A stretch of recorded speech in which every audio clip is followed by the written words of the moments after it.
Hello, fiends and friends, fans and family. This is another video shoot with Ruth, my incredible camera woman, and we're here at the crypts of Super Monster City, where we celebrate creation, monstrousness, mayhem, darkness, and sort of the evil side of imagination where things go bump in the night.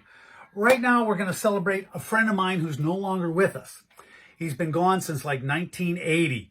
And his name was Paul, and he was my neighbor, and he was a couple years older than me, and he was trying to create makeup and stop motion animation.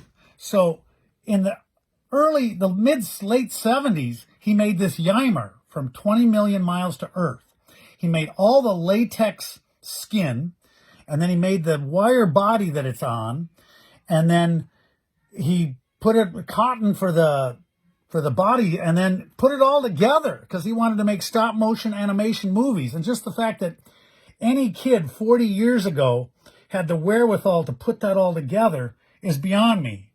I mean, he's now basically sort of just decaying away, but he lives here in the crypts in memory.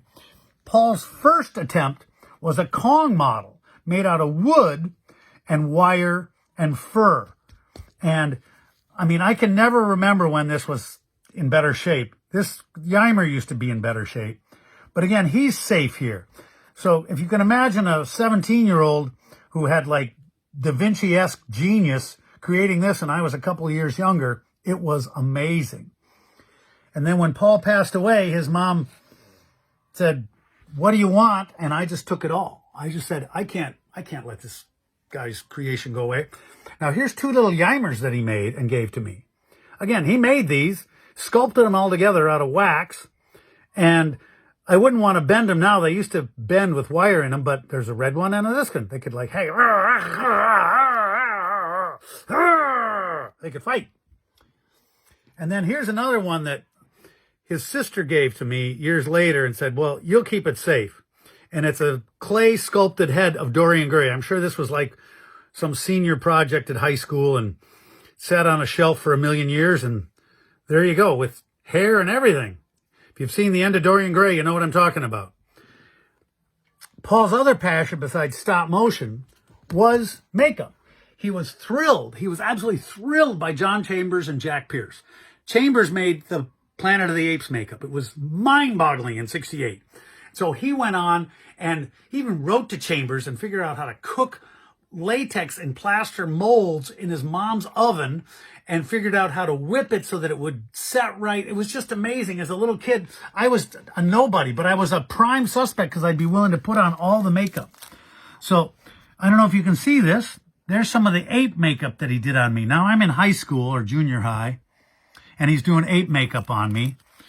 And then here's like a really goofy, you can't barely see it, but it's an appliance right there of an alien.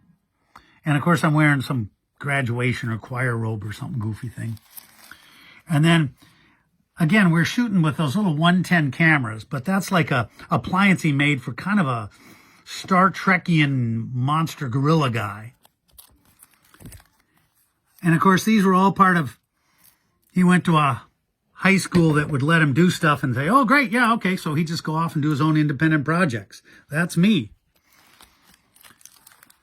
Oh, there's that monster again. That's me. And now here was a project that was in a movie of his. That was me a long time ago. And then here's where he starts to put together a bald wig and then appliances.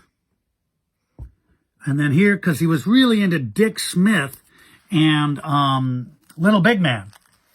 So there I am becoming an old man for a movie that I can't barely remember. I was just like a walk-on part, but there's that, and there's that. He made the hands, and there's the final product. There's me as an old man, and Paul would have been in high school, probably a senior in high school maybe.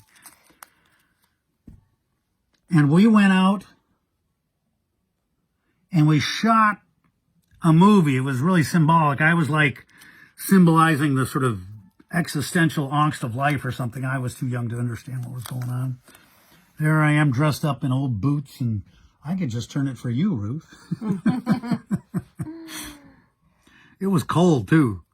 There's me as an ape again.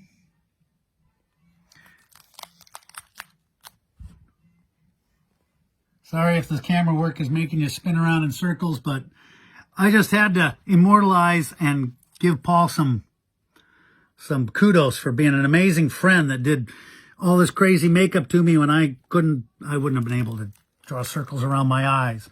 And then somewhere, this piece, some girl gave me that taxidermy eye right there. And so Paul created a appliance just so I could have a distended eyeball hanging down my face. And that's my Paul legacy there. I love being a gorilla. I thought I was a pretty good gorilla. Anyway, we've all got people in our life that are creative. Maybe you're creative. Maybe you created some stop motion stuff or some makeup stuff or some appliances that are like put on your face instead of makeup or whatever you've done. Maybe you've created great characters. Maybe you've got some art. Send me some stuff. We love to celebrate the artist in all of us. I'd like to think maybe my crazy art is in the collecting of it. So if you're a collector of a world or a genre or a specific theme, tell me about it. I collect almost everything. Anyway, thanks for listening. I really appreciate it. This is Dave, the Crazed Collector. We'll talk to you later. Bye.